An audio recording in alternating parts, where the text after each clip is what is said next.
Naobserbahan ng Department of Health ang pagtaas ng kaso ng leptospirosis kasunod ng halos 2 linggong walang tigil na ulan at pagbaha sa iba't ibang bahagi ng bansa. Ayon kay Health Secretary Teodoro Herbosa, isa sa mga ospital na nakapagtala ng pagdami ng pasyente ay ang San Lazaro Hospital sa Maynila.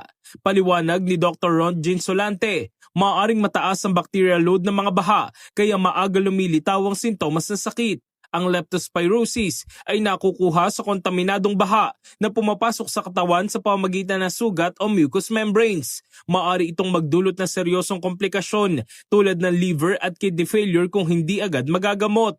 Payo ng mga eksperto, agad na magpakonsulta kung nalusong sa baha. Marami umanong kaso ang nagpapakita ng sintomas sa ika-5 araw pa lamang pero malala ng kondisyon pagdating sa ospital.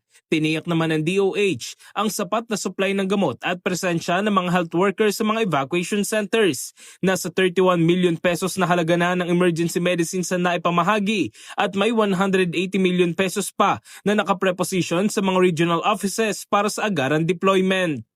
In the heart of changing lives, ako si Brigada Jigo Custodio ng 105.1 Brigada News of Manila, the Music News Authority.